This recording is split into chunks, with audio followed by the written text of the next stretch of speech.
In the time it takes me to say this sentence, 20 babies were born in the world. And about 8 of us passed away. So that's 12 new people every sentence. Over a year, that's 80 million people.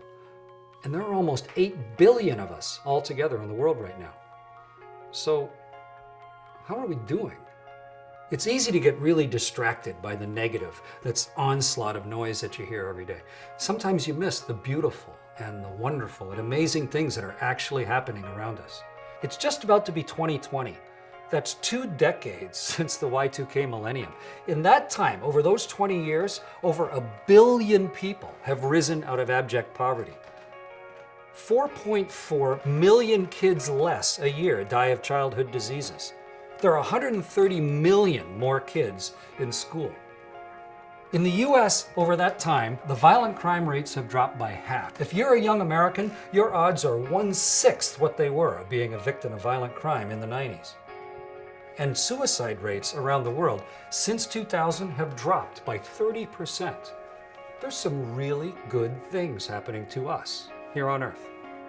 Since the year 2000, we've been living permanently in space, going around the world, seeing it so clearly, doing experiments on the International Space Station. In that time, I've been there twice. And there are 6 of us right now living off of the Earth. But how about the past 10 years? Solar generates 30 times more electricity than it did. It's the fastest growing energy source on Earth. And renewable energy sources provide 1/3 of all the electricity that we use on our planet. And in those same past 10 years, all 3 of Helena and my children got married. And we have a granddaughter, Eleanor, who controls her silly grandpa just by moving her eyebrows. Can you believe it's been 10 years almost since William and Kate got married? The iPad was invented 10 years ago, and Gangnam Style came riding in almost 10 years ago, the first video to ever reach 1 billion views on YouTube. And somehow we managed to survive the end of the Mayan calendar. Good work. Halfway through this past decade, SpaceX landed a rocket for reuse. It kick-started the space business. And Google Canada decided that my spaceflight was the 7th most significant news item of the decade, narrowly beating out Justin Bieber. Sorry, Bieber. And this year, in 2019, Ethiopia smashed the world record for tree planting.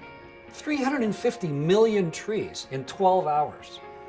And a lady named Karen Uhlenbeck, she was the first woman to win the world's top mathematics prize, the Abel Prize. And we discovered this year that killer whale grandmothers babysit. And their offspring, the young orcas, are more likely to live a long and healthy life. It's nice to have a grandma to help you. Or a grandpa. I'm not saying we don't have serious problems to solve. We always have had. Smallpox killed 500 million people in its last 100 years of existence, but we beat it. And we've just about beat polio and the plague. And we're working hard on malaria. The ozone layer is healing because of the work we're doing.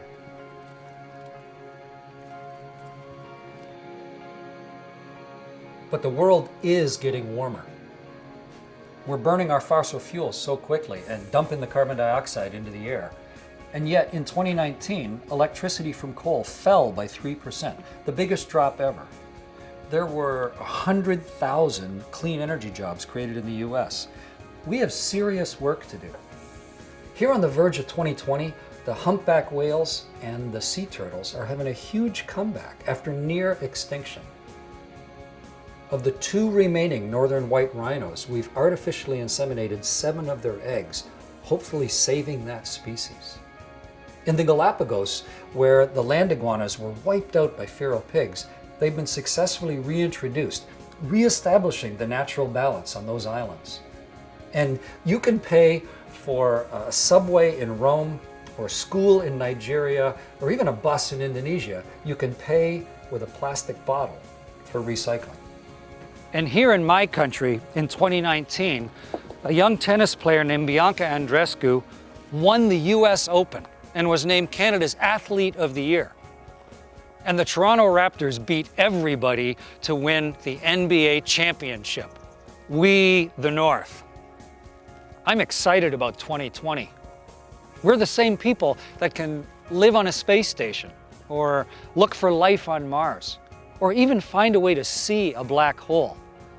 And in St. George's County, Pennsylvania, a 93-year-old man named Ed has spent the whole year building little toy trucks. He made 300 of them in his workshop, and the state troopers are now giving them to kids for Christmas. We need to take care of ourselves and of each other and of the planet. We're starting a new decade together. Let's get at it. Happy New Year, everyone.